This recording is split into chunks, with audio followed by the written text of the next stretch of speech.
Wow, just plain wow. It is absolutely gorgeous outside. I don't know if you can see how beautiful it is outside, but when we woke up this morning, it was 60 degrees in the first week of August. That is just incredible for Iowa, and we are taking full advantage of the weather because we know in a week it's going to be 90 again. I'm out here at the hayfield because I'm going to get the 4430 and the hay rake and take those home soon, but I wanted to show you the hayfield. So we've been making hay at this farm for about 3 years now, and typically we've made hay on about 30 acres, 25 to 30 acres on this farm. The family that we work with are friends of ours. They decided that they wanted to put it all back into hay. So this spring we took 55, 60 acres, something like that, and we worked it all up. It was in corn last year, and we put it into hay this year. We baled the corn stalks off last fall. We disked it twice this spring. We harrowed it, we planted, we seeded it, we cultipacked it, harrowed it, cultipacked it, and we've got a pretty good stand. We mowed off the oats for oat hay, and now we've got some alfalfa, some brome grass, some clovers and things like that growing. It's a first year stand. We're probably not going to take a cutting off of it at all this year. Just let it grow, but I think it'll be most beneficial for us if we leave it to grow this year and then take it next year, you know, hopefully 3 cuttings at least next year. But if you look down here, it's pretty good shape. We've got some alfalfa coming up, we've got the grasses. It's like I said, it's just it's looking pretty good. I'm happy with it so far, and I'm really excited. It's going to be crazy though to come over here and do 90 acres of hay. 80 to 90 acres of hay is going to be a lot of hay. So I'm gonna be all over the place today. So right now I'm gonna get this rake ready to transport. I just gotta put this little safety bar up here to transport this rake.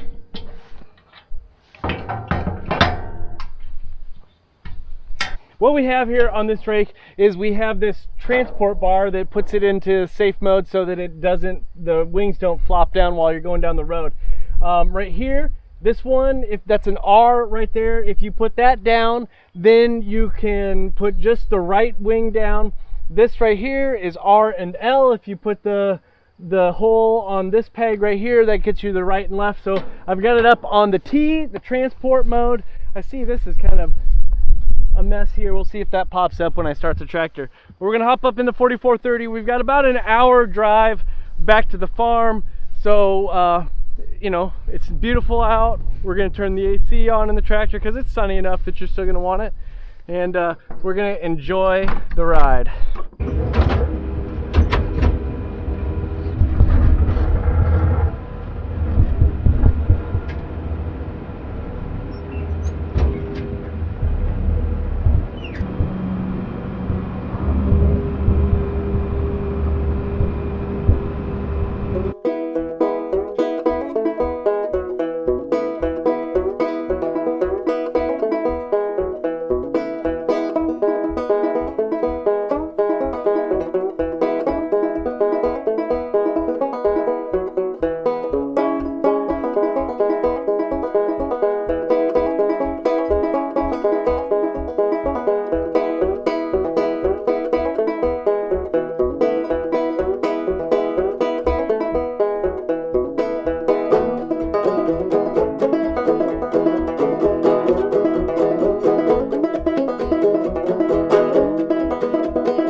That was the drive.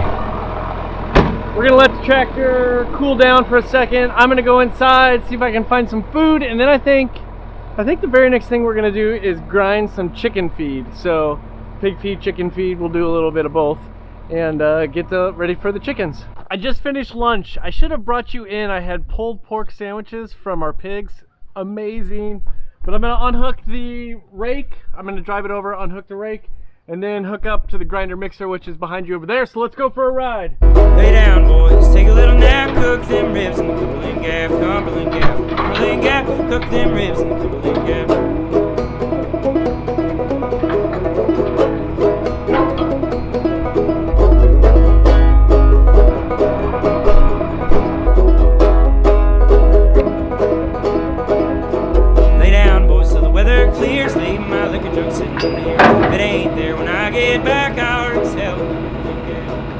So about 5 years ago, we started doing non-GMO feed for our non-ruminant animals. So our pigs, our chickens, being the main ones of those.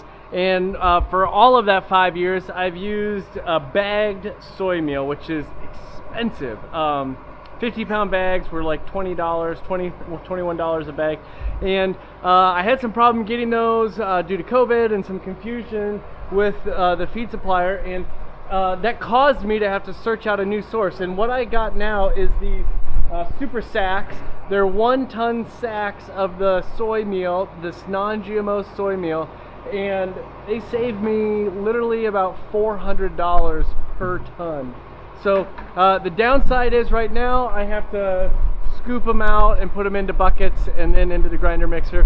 Hopefully soon I'll put together an auger system where I can dump the super sacks into a bulk bin, and then from the bulk bin into the grinder mixer. That'll just make it easier. But for now, buckets. Lots and lots of buckets. And my boys. My boys are going to help fill the buckets. So let's do it.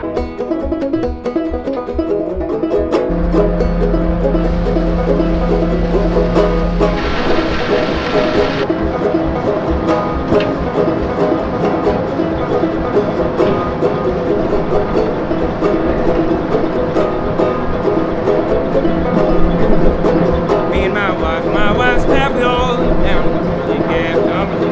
Cumberland Gap, all down Cumberland Gap.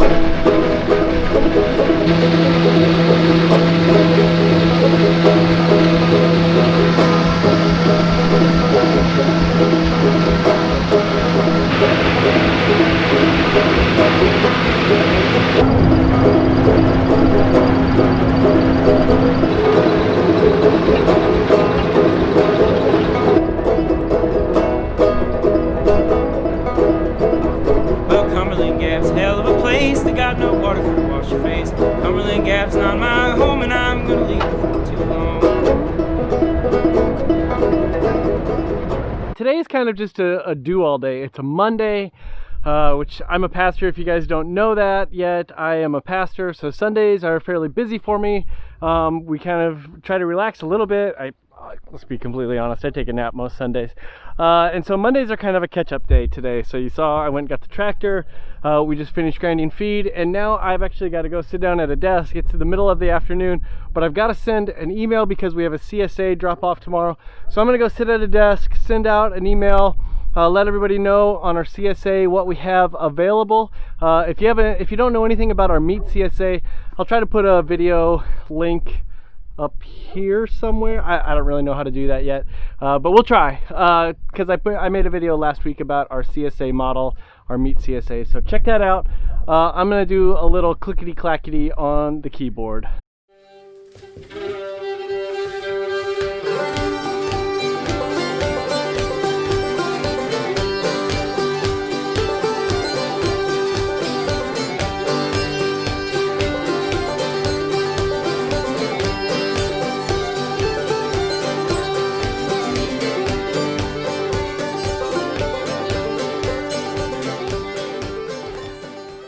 One thing that I do once or twice a year is trim, brush cut, whatever you want to call it, along the fence line. We use 100% electric fence on the perimeter of our farm, and there is definitely a benefit in having it trimmed up.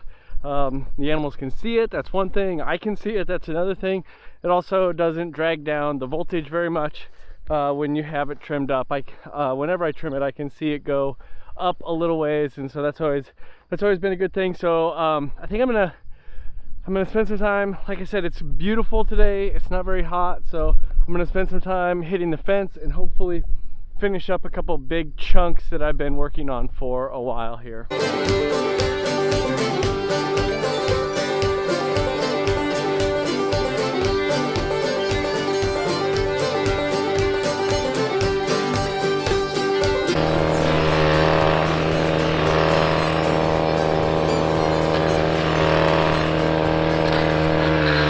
All right, that is the hard section. That's the long section done.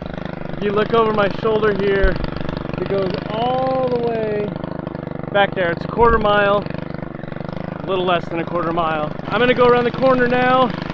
It's a little more brush that I've got on this side, but it's only 3 wires, so I can get under it really easily.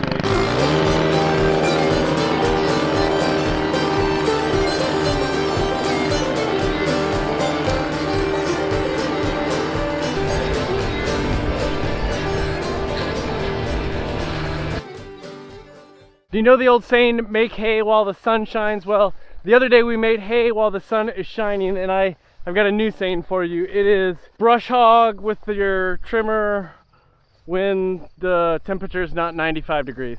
It really doesn't roll off the tongue like make hay while the sun shines, does it? I ran out of gas, so I think I'm gonna call it quits for the night on the trimming here. I've got a meeting tonight that I need to go to. I've got sweet corn in the kitchen that I would like to have before I go to that meeting. So I just want to thank everybody for watching. This is more kind of vlog style, I guess you would call it, of a day at Crooked Gap Farm with the beginning farmer. If you enjoyed it, I would love it if you'd thumbs up down below. If you haven't subscribed yet, go ahead and subscribe. Hit the bell for notifications, all of those things. Tell your friends about it. But we are just we're just out here farming, walking through the tall prairie grass here on a spot that the cows haven't got to yet, the sheep haven't got to yet. And until next time, have a great